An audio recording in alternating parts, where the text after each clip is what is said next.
तो हमारा जो आज का टॉपिक है दैट इज पब्लिक फाइनेंस।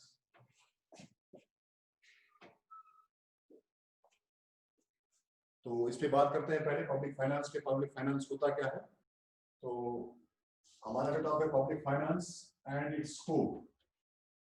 इसका हमने स्कोप लिखना, इसका स्कोप कहाँ कहाँ तक, इसका जो इसकी जो पहुंच है, इसमें हम क्या क्या पढ़ते हैं पब्लिक फाइनेंस में। पहले हम बात करते हैं पब्लिक फाइनेंस की। ये जो पब्लिक फाइनेंस है इसका मतलब है, पब्लिक का मतलब होते हैं मासेस, जनरल मासेस। आप ये मत समझ लीजिए कि लोग, मैं पब्लिक अथॉरिटी की बात कर रहा हूँ। पब्लिक मासेस के पास जो रिसोर्स होते हैं, जो पब्लिक का मतलब है ये है जनरल मासेस, जितने भी लोग हैं। और जो फाइनेंस है वो उनके रिसोर्सेज होते हैं, जितने भी उनके रिसोर्सेज हैं। तो रिसोर्सेज जितने भी लोगों के हैं, तो वो रिसोर्सेज लोगों के नहीं होते हैं। एक जो जहां ऑर्गेनाइज गवर्नमेंट होती है वहां पे रिसोर्स लोगों के नहीं होते, वो रिसोर्स गवर्नमेंट के ही होते हैं। तो यहाँ पे आप पब्लिक का मतलब गवर्नमेंट ले लीजिएगा। पब्लिक का मतलब है गवर्नमेंट, क्योंकि जो लोगों के पास रिसोर्सेज हैं वो अल्टीमेटली रिसोर्सेज उस गवर्नमेंट के ही होते हैं जो गवर्नमेंट वहां पे चला रही है। क्योंकि गवर्नमेंट्स रूल्स रेगुलेशंस उनके लिए फॉलो जो तैयार करते हैं, उन्हीं रूल्स रेगुलेशंस पे उनको काम करना पड़ता है। और जो भी रिसोर्स गवर्नमेंट चाहेगी वो उसको यूटिलाइज कर सकती है कंट्री। तो जो पब्लिक फाइनेंस है इसका मतलब है जो गवर्नमेंट का, जो गवर्नमेंट यूज करती है रिसोर्स। कौन से रिसोर्स? एक तो गवर्नमेंट को क्या करना है, इन्होंने रेवेन्यू कलेक्ट करना, और उसके बाद इनको ये करना है टैक्स एक्सपेंडिचर। तो रेवेन्यू कहां से कलेक्ट करना है? रेवेन्यू इन्हीं मासेस से इनको कलेक्ट करना है। जितने भी कंट्री में लोग हैं, जितने भी कंट्री में प्रोड्यूसर्स हैं, कंज्यूमर्स हैं, उनसे उनको रेवेन्यू जनरेट करना है और उसके बाद वही एक्सपेंडिचर करना है। तो पब्लिक फाइनेंस का मतलब है गवर्नमेंट कहां कहां से अर्न करती है, गवर्नमेंट कहां कहां से अर्न करती है और गवर्नमेंट कहां कहां एक्सपेंडिचर करती है। गवर्नमेंट कहां कहां अर्न करती है और गवर्नमेंट कहां कहां एक्सपेंडिचर करती है। तो पब्लिक फाइनेंस का मतलब है गवर्नमेंट की earnings, total revenue generated by government, और वो जनरेट बहुत सारे सोर्सेस से करती है। और उसके बाद वो एक्सपेंडिचर कितना करती है, या गवर्नमेंट का एक्सपेंडिचर कितना है और उन्होंने रेवेन्यू कितना जनरेट किया। तो जनरल मासेस का जो रिसोर्स हमारे पास है, मैं आपको एक रिसोर्स बोल रहा हूं, हमारा एक रिसोर्स है इनकम। तो जो हमारा रिसोर्स इनकम है उससे गवर्नमेंट कमाती है, उससे गवर्नमेंट पैसा लेती है। वो क्या करती है, वो इनकम पे टैक्स लगाती है। तो जब टैक्स लगाया उन्होंने अर्न किया, जब गवर्नमेंट ने अर्न किया, अर्न करने के बाद क्या होगा, उनको ये जो अर्निंग है उनकी वो अपने पास नहीं रखनी है, उनको ये एक्सपेंडिचर करनी है। इनके लिए करनी है, इन्हीं जनरल मासेस के लिए, इन्हीं जनरल मासेस के लिए। तो फिर एक्सपेंडिचर बहुत सारे टाइप्स के होते हैं। वो कहां कहां एक्सपेंडिचर करते हैं, कुछ एक्सपेंडिचर जरूरी होते हैं, कुछ एक्सपेंडिचर्स नेसेसरी जिनको बोलते हैं ऑब्लिगेटरी, जैसे खाने पीने का एक्सपेंडिचर है, जैसे डिफेंस का एक्सपेंडिचर है, जैसे एजुकेशन का एक्सपेंडिचर है। ये कुछ नेसेसरी एक्सपेंडिचर्स होते हैं, इनमें ये कटौती नहीं कर सकते। कुछ होते हैं जो ऑब्लिगेटरी नहीं होते हैं, नेसेसरी नहीं होते हैं, तो वो एक्सपेंडिचर्स करते हैं। तो जैसे सड़कें बनाते हैं, अगर इस साल नहीं बनाई अगले साल बना सकते हैं, तो नेसेसरी नहीं है कि इसी साल वो एक्सपेंडिचर करें। ऐसे कुछ एक्सपेंडिचर्स यूजफुल एक्सपेंडिचर्स होते हैं जिनसे फायदा मिलता है, कुछ यूजफुल नहीं होते हैं जिनसे कोई फायदा नहीं मिले, ऐसे एक्सपेंडिचर्स भी होते हैं। जैसे डिफेंस का एक्सपेंडिचर है, उसमें कोई फायदा नहीं मिलता। जैसे आपका जो कोर्ट है, जो जस्टिस सिस्टम है इंडिया का, वहां पे अगर एक्सपेंडिचर करते हैं उससे कोई फायदा नहीं मिल रहा, लेकिन एक जो डेवलपमेंट है, एक जो कंट्रोल है वो रहता है उससे, एडमिनिस्ट्रेशन से। जैसे पुलिस का एक्सपेंडिचर है, पुलिस कुछ नहीं बनाती है, कुछ प्रोड्यूस नहीं कर रही है, मगर गवर्नमेंट एक्सपेंडिचर करता है, सैलरी देती है उनको, उनको बिल्डिंग्स बना के देती है, गाड़ियां प्रोवाइड करती है, लेकिन वो एक एडमिनिस्ट्रेशन बना के रखती है सोसाइटी में, लेकिन यूजफुल नहीं है। तो कुछ एक्सपेंडिचर यूजफुल होते हैं, कुछ एक्सपेंडिचर यूजफुल नहीं होते हैं, लेकिन फिर भी करने पड़ते हैं। कुछ एक्सपेंडिचर जरूरी है, जो उनको करने ही करने हैं, उसके बगैर वो नहीं रह सकते। तो जैसे बेसिक नीड्स का एक्सपेंडिचर है, कंट्री में जो फूड का फ्लो है वो कंटिन्यूस रहना चाहिए, उसके लिए जितना भी एक्सपेंडिचर गवर्नमेंट को करना पड़े वो करेगा। तो ये सारा जो पब्लिक फाइनेंस है, पब्लिक फाइनेंस का मतलब ये फिर एक, आप बोल सकते हैं ये फिर एक नॉलेज है। इस नॉलेज में क्या करते हैं, इस नॉलेज में जो गवर्नमेंट है, गवर्नमेंट को कितना रेवेन्यू मिला, और उन्होंने कितना एक्सपेंडिचर किया, कितना रेवेन्यू मिला और कितना एक्सपेंडिचर किया, और कितने इन्होंने इसमें चेंजेस किए, क्या क्या चेंजेस लाए इसमें। तो जो ये सारा सिस्टम है जिसमें गवर्नमेंट का रेवेन्यू और एक्सपेंडिचर स्टेटमेंट्स है, जिसमें सारा गवर्नमेंट का रेवेन्यू एंड एक्सपेंडिचर रिसीट्स, जितना गवर्नमेंट का सारा कहां से उन्होंने पैसा कमाया और कहां खर्च किया, उस सब को हम पब्लिक फाइनेंस बोलते हैं। एक इकोनॉमिस्ट थे, उन्होंने क्या कहा, जो पब्लिक फाइनेंस है ये ब्रांच ऑफ नॉलेज है, public finance is a branch of knowledge. किसकी knowledge? Branch of knowledge concern, किसके साथ कंसर्न है? कंसर्न विद पब्लिक, जो पब्लिक का है, मैं पब्लिक गवर्नमेंट की बात कर रहा हूं। पब्लिक एक्सपेंडिचर, कितना उनको खर्च करना है, एंड इनकम यानी कि रेवेन्यू,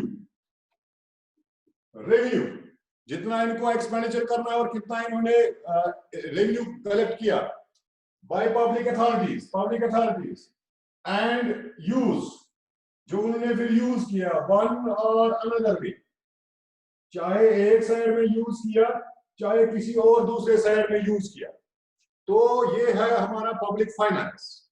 तो अब आप इजीली समझ सकते हैं, पब्लिक फाइनेंस का मतलब है गवर्नमेंट अथॉरिटीज कहां से पैसा जमा करती है, कितना जमा करती है, कितना अर्न करती है, कितना उनको रेवेन्यू मिलता है, और फिर कहां वो एक्सपेंडिचर करते हैं और किस चीज के लिए एक्सपेंडिचर करते हैं। और जहां हम ये पढ़ते हैं उस टॉपिक को हम पब्लिक फाइनेंस बोलते हैं। तो उसके बाद अब हम देखेंगे पब्लिक फाइनेंस का स्कोप क्या क्या है इसका, पब्लिक फाइनेंस का। ये बहुत इलाबोरेटेड टॉपिक है और बहुत ह्यूज, आप उतना नहीं पढ़ सकते। अगर मैं लेक्चर कंटिन्यू करूं, मैं 5-6 लेक्चर में भी ये डिफाइन नहीं कर सकता स्कोप ऑफ पब्लिक फाइनेंस। लेकिन समझाने के लिए अगर हमें स्कोप ऑफ पब्लिक फाइनेंस देखना, हमें इसको 4 हेडिंग्स में डिफाइन करना। हम इसको बोल सकते हैं under 4 headings we can define public finance और we can define scope of public finance. तो वो 4 हेडिंग्स क्या है? पहला है पब्लिक रिव्यू, फर्स्ट, क्योंकि जब ये आएगा तब जाके हम कुछ करेंगे। तो पहला जो स्कोप है, जो इसमें पब्लिक फाइनेंस में पढ़ते हैं, पब्लिक फाइनेंस का क्या क्या रिलेटेड है और उसमें हम क्या क्या देखते हैं, जो पहली चीज हम पब्लिक फाइनेंस में देखते हैं दैट्स कॉल्ड पब्लिक रिव्यू। और दूसरा है सेकंड पब्लिक एक्सपेंडिचर, यानी कि गवर्नमेंट का एक्सपेंडिचर, पब्लिक एक्सपेंडिचर। दूसरा स्कोप जो है, हम क्या क्या करते हैं पब्लिक फाइनेंस में। तीसरा पब्लिक डेबिट, इसको डेट भी बोलते हैं, public debt, DEBT, public debt, DEBT। तो ये तीसरा है। और चौथा जो है वो है फाइनेंशियल एडमिनिस्ट्रेशन,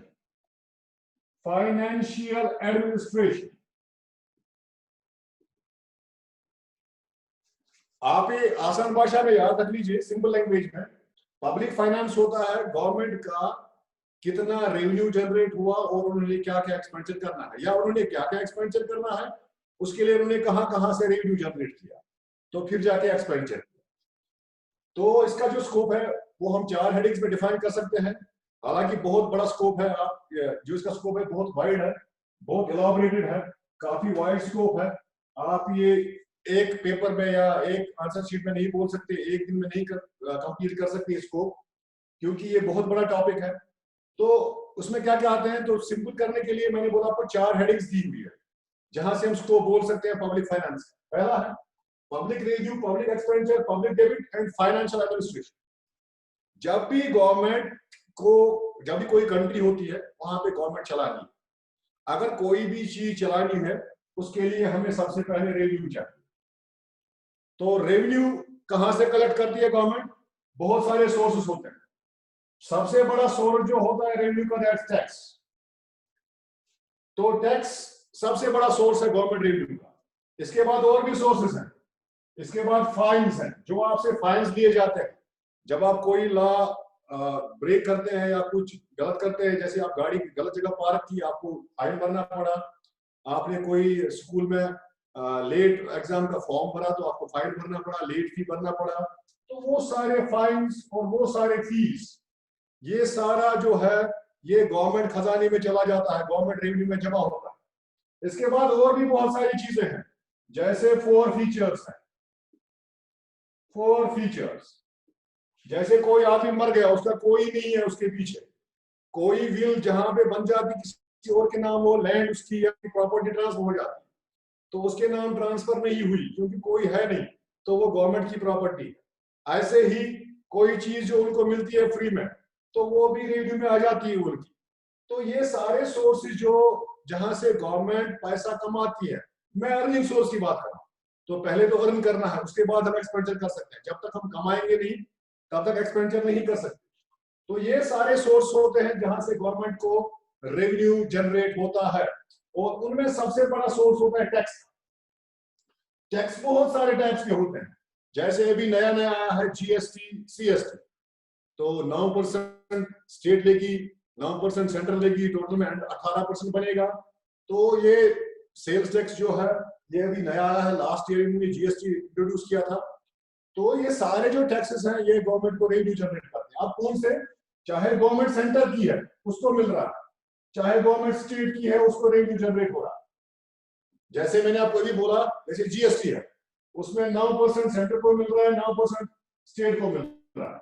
अगर आपसे 18% टैक्स लेते हैं तो 9% गवर्नमेंट के, सेंट्रल गवर्नमेंट के खजाने में जाता है, 9% स्टेट गवर्नमेंट के। ऐसे हमारे यहाँ होते हैं म्युनिसिपल कॉर्पोरेशन, वो भी फाइन्स वाइन्स लगाते हैं, वो भी परमिशन देते हैं लोगों को बिल्डिंग कंस्ट्रक्शन करने के लिए, उसके लिए रिसीव करती है। तो वो भी सारे पैसे इनके अकाउंट में जाते हैं, म्युनिसिपल कमेटीज के। तो ऐसे ही बहुत सारे गवर्नमेंट अथॉरिटीज हैं जिनके अकाउंट में रेवेन्यू जनरेट होता है। लेकिन मैंने जो सबसे पहली बात बोली, सबसे बड़ा रेवेन्यू होता है टैक्स रेवेन्यू का। टैक्सेस को 4 टाइप्स में क्लासिफाई किया गया है। एक टैक्स होता है प्रपोर्शनेट, एक टैक्स होता है प्रोग्रेसिव, ये क्लासिफिकेशन है टैक्स की, प्रोग्रेसिव। और एक टैक्स होता है रिग्रेसिव, रिग्रेसिव। एक टैक्स होता है डिग्रेसिव। ये टोटल 4 क्लासिफिकेशन है। उसके बाद बहुत सारे टैक्सेस इन्हीं क्लासिफिकेशन में आते हैं, जैसे आपका direct tax, indirect tax, sales tax, production tax, excise duty या कॉर्पोरेशन टैक्स, या ऐसे GST, CST, value added tax, जो भी आप टैक्स बोल सकते हैं, वो इन्हीं 4 क्लासिफिकेशन में आते हैं। तो ये 4 टैक्स इसी में आते हैं, क्योंकि हमने पढ़ना ही है पब्लिक फाइनेंस। पब्लिक फाइनेंस का स्कोप जो है, उसमें पहली स्कोप में आता है पब्लिक रेवेन्यू, कहां से जनरेट करती है। मैंने कहा सबसे बड़ा सोर्स होता है टैक्स का, और टैक्स 4 टाइप्स क्लासिफाइड होते हैं। पहला होता है प्रोपोर्शनेट। प्रोपोर्शनेट का मतलब है, अगर किसी कंट्री में टैक्स सिस्टम ऐसा चल रहा है, मैं टैक्स सिस्टम की बात कर रहा हूँ, ये प्रोपोर्शनेट टाइप ऑफ सिस्टम होता है। तो प्रोपोर्शनेट क्या होता है, आपकी इनकम अगर 1000 है तो भी 10% टैक्स है, अगर आपकी इनकम लाख भी है तो भी टैक्स 10% है। ऐसे टाइप ऑफ टैक्स को हम प्रोपोर्शनेट टाइप टैक्स बोलते हैं। आपकी इनकम चाहे कम है ज्यादा है, आपको एक ही रेट ऑफ टैक्स देना पड़ेगा। That tax system is called proportionate tax. तो इंडिया में नहीं चलता है ये प्रोपोर्शनेट टैक्स। हो सकता है किसी कंट्री में चल रहा हो अभी। प्रोपोर्शनेट का मतलब होता है चाहे आपकी इनकम कम है चाहे ज्यादा है, रेट ऑफ टैक्स सेम 10%। उसके बाद प्रोग्रेसिव होता है, आपकी इनकम अगर 1000 है तो आपको देना है 10%, और अगर आपकी इनकम 10,000 है या 1 लाख है तो आपको देना है 20%। तो जितनी आपकी इनकम बढ़ेगी उतना टैक्स बढ़ेगा। प्रोग्रेसिव टैक्स का मतलब होता है tax increases with increasing rate of income. जितनी आपकी इनकम राइज होगी उतना टैक्स राइज होगा। That tax system is called progressive tax system. इसके बाद थर्ड जो है उसको बोलते हैं रिग्रेसिव टैक्स। रिग्रेसिव टैक्स का मतलब है जो लोअर इनकम्स है, जैसे आपकी इनकम 1000 है, उसके बाद आपकी इनकम लाख है, यहाँ पे 10% है, यहाँ पे 5%। तो higher income having lower tax, lower income having higher tax, उस टाइप ऑफ टैक्स सिस्टम को हम रिग्रेसिव टैक्स बोलते हैं। तो ऐसा टैक्स था इंडिया में जब ब्रिटिशर्स यहाँ पे गवर्नमेंट चला रहे थे, जब ब्रिटिशर्स का रूल था यहाँ पे, उन्होंने एक टैक्स लगाया था। That tax is called file sale tax. आप ये याद रख लीजिएगा, फाइल सेल टैक्स। तो आप इसको 60 आपने सुना होगा एक टैक्स आया था साल टैक्स, जिसपे जो गांधी जी ने डांडी मार्च किया था, तो वो हटाने के लिए। तो वो टैक्स क्या था गवर्नमेंट इसका, ब्रिटिश गवर्नमेंट का? वो टैक्स था file sale tax. File sale tax किस टैक्स में आता है? रिग्रेसिव में। रिग्रेसिव का मतलब है अगर गरीब है तो उसको ज्यादा टैक्स देना है, अमीर है तो उसको कम टैक्स देना है। That type of tax is called regressive tax. India में अप्लाई हुआ है लेकिन अभी एबडेंट है, ये कहीं नहीं चल रहा है ऐसा टैक्स। तो गरीब को ज्यादा देना पड़ेगा, जितनी इनकम लो है उतना कम टैक्स है, जितनी इनकम लो है उतना ज्यादा टैक्स है, जितनी इनकम हाई है उतना ज्यादा टैक्स, कम टैक्स। तो higher income low tax, lower income high tax. That system of tax is called regressive tax. और एक होता है डिग्रेसिव टैक्स, ये हमारा टैक्स है। इंडिया का जो टैक्स सिस्टम है दैट इज डिग्रेसिव। डिग्रेसिव का मतलब है कुछ टाइम के लिए ये प्रोपोर्शनेट है और कुछ टाइम के बाद ये कुछ टाइम के लिए ये प्रोग्रेसिव है, प्रोग्रेसिव। और उसके बाद इनकम लेवल जब कहीं पहुंच जाती है तो ये प्रोपोर्शनेट बन जाता है। अब आप बोलेंगे, मैं बोल रहा हूं आपको जो डिग्रेसिव टैक्स है ये इंडियन टैक्स सिस्टम है। इंडियन टैक्स सिस्टम क्यों है? क्योंकि इंडियन टैक्स सिस्टम जो है एक हद तक वो प्रोग्रेसिव है और एक हद के बाद वो प्रोपोर्शनेट है। अब जरा बताता हूं मैं, आप समझ लीजिए एक 5 लाख से 10 लाख तक आपको 10% देने, 10% टैक्स है। और 10 से 20 लाख तक आपको 20% देने हैं। और 20 से जहां तक आप जाए, लिमिट नहीं है, इन्फिनिटी, वहां पे 30%। तो 5 से 10 लाख 10%, 10 से 20 लाख 20%, 20 से अनलिमिटेड तक 30%। अब किसी की इनकम 40 करोड़ है तो उसको भी 30% देना है। किसी की 100 करोड़ है तो उसको भी 30% देना है। तो इंडियन टैक्स सिस्टम ये टैक्स सिस्टम है, दैट्स कॉल्ड डिग्रेसिव टैक्स सिस्टम। एक लेवल तक ये प्रोग्रेसिव है क्योंकि ये बढ़ रहा है, जितनी इनकम बढ़ रही है उतना टैक्स बढ़ रहा है। तो उसके बाद जो नेक्स्ट लेवल आती है ये प्रोपोर्शनेट हो जाता है। प्रोपोर्शनेट मतलब सेम, जितनी इनकम बढ़ती है उतना टैक्स सेम रहता है उसके बाद। तो इंडिया का जो टैक्स सिस्टम है that is degressive tax system. डिग्रेसिव का मतलब है पहले ये इक्वल रहता है, पहले ये बढ़ता है, इनकम बढ़ती है तो टैक्स बढ़ता है। उसके बाद एक लेवल आती है जब इनकम हाईएस्ट हो जाती है 30-40 लाख, फिर ये लेवल में आ जाता है, फिर कोई नहीं बढ़ता टैक्स। 30 लाख का भी समझ लो आप 30% है, और 10 करोड़ का भी 30% है, और 100 करोड़ का भी 30% ही है। तो Indian tax system is degressive tax system. तो रेवेन्यू में हम ये सारे टैक्सेस, ये सारे फीस, ये सारे फाइन्स कलेक्ट करते हैं कंट्री में। उसके बाद हमने क्या करना है, मैं स्कोप की बात कर रहा हूं, पब्लिक फाइनेंस। उसके बाद हमने क्या करना है, जब हमारे पास रेवेन्यू आया हमने वो एक्सपेंडिचर करना। तो रेवेन्यू तो हमने कलेक्ट किया गवर्नमेंट ने, तो अब गवर्नमेंट को एक्सपेंडिचर्स करने हैं। एक्सपेंडिचर्स कुछ होते हैं ओब्लिगेटरी। ओब्लिगेटरी का मतलब होता है नेसेसरी, ये हमने करने ही करने हैं, आप इनको नहीं रोक सकते। जैसे मैंने आपको पहले बोला था, एजुकेशन का जो है इसमें आप कट नहीं कर सकते, डिफेंस का जो एक्सपेंडिचर है इसमें आप कट नहीं कर सकते।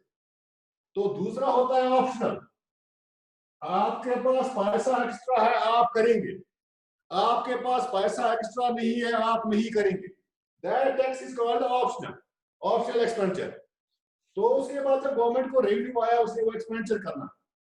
तो अब क्या हुआ, समझ लो गवर्नमेंट को आया रेवेन्यू 1000 करोड़ का, 100 करोड़ का, और उसका एक्सपेंडिचर 120 करोड़ है। तो रेवेन्यू मिला गवर्नमेंट को 100 करोड़ का, जितने भी सोर्सेस थे वहां से उन्होंने जमा करके 100 करोड़ जमा किए, और उनको 120 करोड़ का एक्सपेंडिचर है। तो आपको पता है यहाँ पे डेफिसिट है 20 करोड़ का। तो वो 20 करोड़ कहां से लाएंगे हम, वो हम यहां से लाएंगे, वो ऐड हम यहां से करेंगे। That's called public debt. इसका मतलब है उधार लेना। गवर्नमेंट उधार लेती है जब उसके एक्सपेंडिचर ज्यादा होते हैं उसके रेवेन्यू से, तो उस टाइम गवर्नमेंट बोरो करती है, उधार लेती है।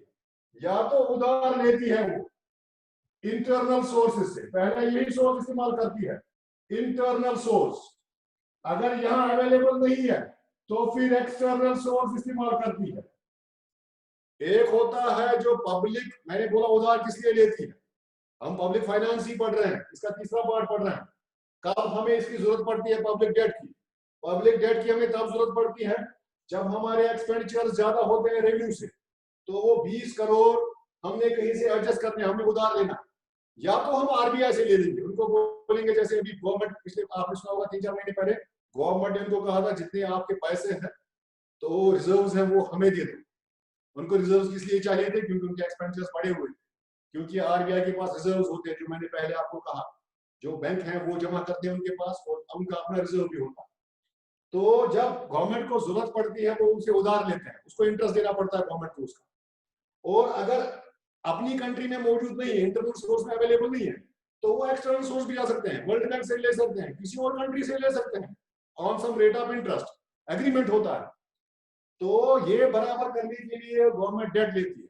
लेकिन जब भी गवर्नमेंट डेट लेती है, जब भी कर्जा लेती है, तो इकोनॉमी में डाउनफॉल आता है। इसका मतलब इकोनॉमी नीचे ही जाएगी, क्योंकि अगले साल या उसी साल के बाद उसको या तो एक तो कर्जा वापस करना है और दूसरा उस पर इंटरेस्ट भी देना है।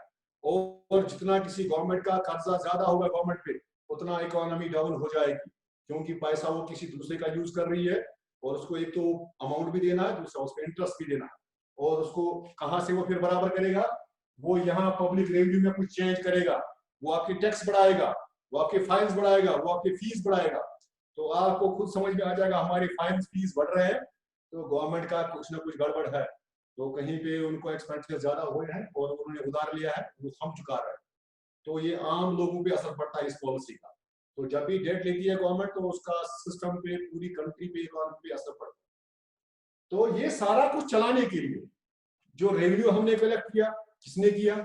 जो हमने एक्सपेंडिचर्स किए, कहां कहां से किए, किसने किए, कौन था जिसने एक्सपेंडिचर किए, उसको चलाने के लिए एक अथॉरिटी होती है, इसको बोलते हैं फाइनेंशियल मिनिस्ट्री ऑफ इंडिया। तो जो फाइनेंशियल मिनिस्ट्री ऑफ इंडिया या फाइनेंस मिनिस्टर ऑफ इंडिया है, जो उसका हेड है, तो वो ये सारी चीजें करवाता है। वो उन्होंने आपसे हर जगह मेंटेन किए हुए हैं, टैक्स कलेक्ट करने के लिए, फाइन्स कलेक्ट करने के लिए, जो फीस है वो कलेक्ट करने के लिए, म्यूनिसिपलिटी में जो जमा हुआ पैसा वो कलेक्ट करने के लिए, बैंक्स में कलेक्ट, कुछ भी जहां से भी उनको पैसा मिल रहा है उसको कहीं से एडमिनिस्ट्रेशन करनी है। तो वो इसका काम है फाइनेंशियल एडमिनिस्ट्रेशन का। ये इन सब जगहों को, इन चीजों को देखती है और इन चीजों का इनको कंट्रोल करना है। फाइनेंशियल जो एडमिनिस्ट्रेशन है उसको ये कंट्रोल करना है। एक तो रेवेन्यू कलेक्ट करना है, रेवेन्यू जनरेट करना है गवर्नमेंट का, और देखना है कहां कहां से रेवेन्यू कम जनरेट हो रहा है, कहां कहां से हमें बढ़ाना है, और एक्सपेंडिचर फिर उसके बाद करना है, बजट बनाना, वो सारा गवर्नमेंट का काम है, इन्हीं का फाइनेंशियल का काम है। क्योंकि उसी के बाद जब इनको रेवेन्यू और एक्सपेंडिचर का पता होगा तब जाके ये बजट बना सकते हैं। और उसके बाद उनको ये जो डेबिट है इस पे भी नजर रखनी है, क्योंकि ये डेट ज्यादा ना बढ़े, क्योंकि डेट अगर बढ़ेगा तो इकोनॉमी पे असर पड़ेगा, लोगों की इनकम पे असर पड़ेगा। तो ये सारा काम फाइनेंशियल एडमिनिस्ट्रेशन का है, इन तीनों चीजों को देखने का। तो ये है हमारा public finance and scope of public finance.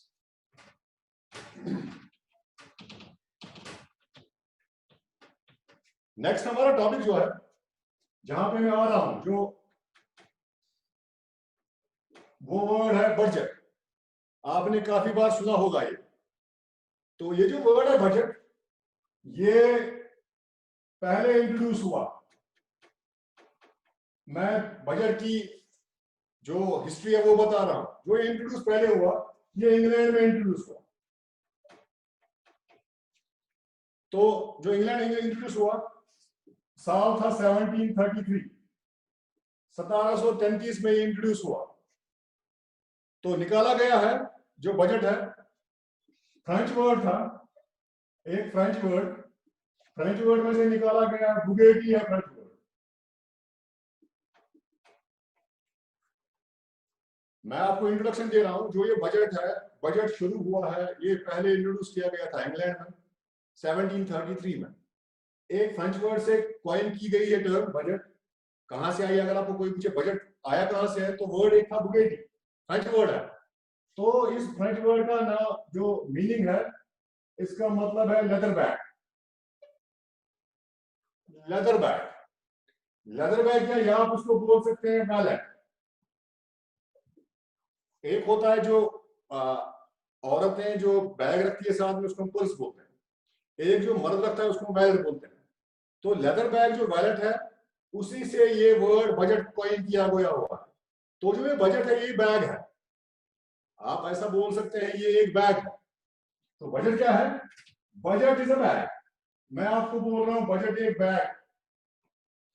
हर साल जो फाइनेंस मिनिस्टर होते हैं, तो फरवरी में जाता है ये इन फेब। आपको पता है फाइनेंशियल ईयर में बजट बनता है हर साल फरवरी में। जो किसी कंट्री का फाइनेंस मिनिस्टर होता है, और वो क्या करता है, वो एक बैग लेके जाता है। तो बैग में क्या होता है? बैग में क्या होता है? बैग में होता है स्टेटमेंट।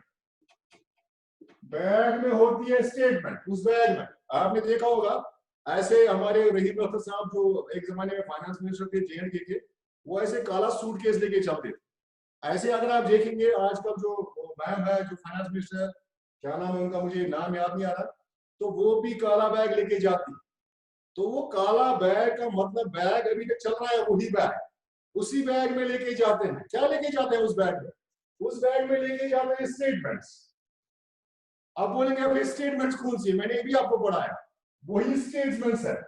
हमारे एक्सपेंडिचर्स क्या क्या है और कहां कहां करना है, और हमारा रेवेन्यू कितना है, हमने कहां कहां से कमाया और हम कहां कहां से कमाएंगे, हम कितना रेवेन्यू जनरेट करेंगे। अब आपको पता है रेवेन्यू जनरेट करने के लिए टैक्स है सबसे बड़ा सोर्स। तो टैक्स में कितना चेंज हुआ, लोग हर साल बजट बड़े ध्यान से देखते हैं कि कहीं टैक्स तो नहीं बढ़ा, किसको फायदा मिला।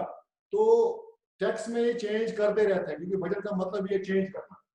तो एक्सपेंडिचर्स देखते हैं, हमारे एक्सपेंडिचर्स कहां कहां हमने करने हैं, और उसके लिए हमने रेवेन्यू कहां कहां से जनरेट करना है।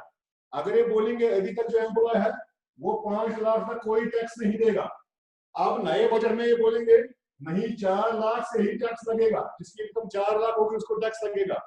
तो ये कंट्री में जितने भी लाखों एम्प्लॉयज हैं उनको असर करेगा, क्योंकि अभी तो 5 लाख एग्जेप्शन था, अब 4 लाख ही आ गया। तो ये बजट क्या है? बजट एक स्टेटमेंट। क्या स्टेटमेंट है? जिसमें गवर्नमेंट का रिकॉर्ड होता है। किस चीज का रिकॉर्ड होता है? रिकॉर्ड होता है उनके एक्सपेंडिचर्स का और उनके रेवेन्यू का। तो दैट आइटम जो स्टेटमेंट है इज कॉल्ड बजट। अब जो ये बजट है, ये हमारे कंट्री में भी बनता है और बहुत सारी इस कंट्री में भी बनता है। किसी कंट्री में एक ही बनता है, किसी कंट्री में एक से ज्यादा बनते हैं, सिंगुलर प्लूरल बजट्स। हमारे कंट्री में प्लूरल है। हमारे कंट्री में रेलवे का अलग और फाइनेंस का अलग, फिर लास्ट ईयर से उन्होंने इकट्ठा कर दिया एक ही फाइनेंशियल बजट। पहले हमारे कंट्री में रेलवे का एक आता था, फाइनेंशियल का दूसरा आता था, 2 बजट आते थे। रेलवे मिनिस्टर भी आता था और फाइनेंस मिनिस्ट्री भी आती थी, लेकिन किसी कंट्री में 2 से ज्यादा भी। तो ये बजट जो है ये सिंगुलर भी होते हैं, प्लूरल भी होते हैं। बजट होते हैं, कोई 1 साल के लिए बनाता है कोई कंट्री, कोई 5 साल के लिए बनाती है, कोई 3 साल के लिए बनाती है। शॉर्ट टर्म भी होते हैं, लॉन्ग टर्म भी होते हैं बजट्स। तो उसके बाद कुछ बजट्स, अब बजट्स में एक सबसे बड़ी चीज है, बजट बैलेंस्ड भी होता है। आप बैलेंस्ड बोल सकते हैं। बैलेंस्ड बजट क्या है? जब आपके जो रेवेन्यू है, revenue equal to expenditure.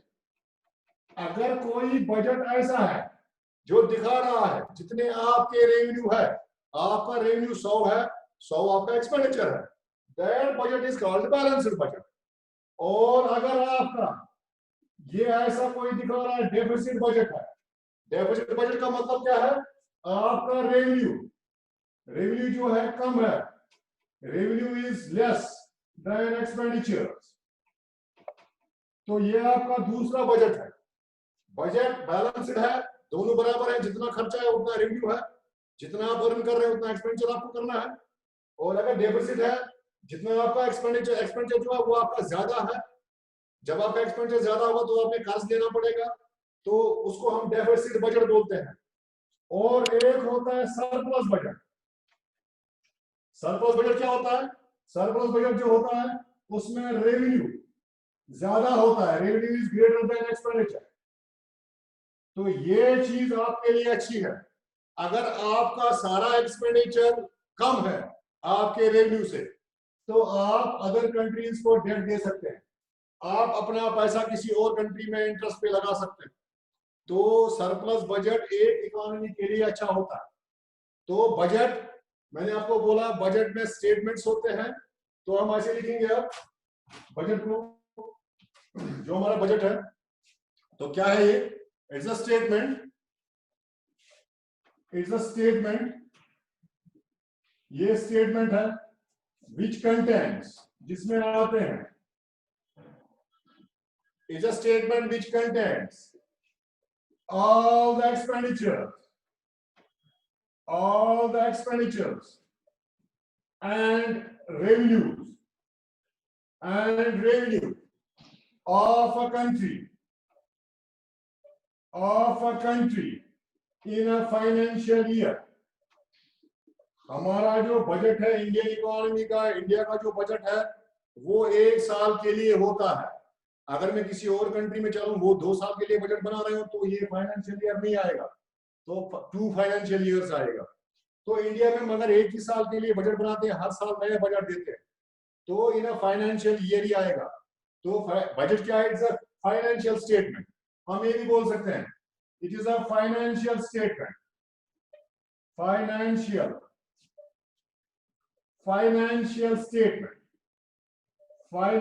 statement of all expenditures and revenue of the government authority। जितना गवर्नमेंट अथॉरिटी ने, it's a financial statement of all expenditures and revenue of the government authorities in a country in a financial year,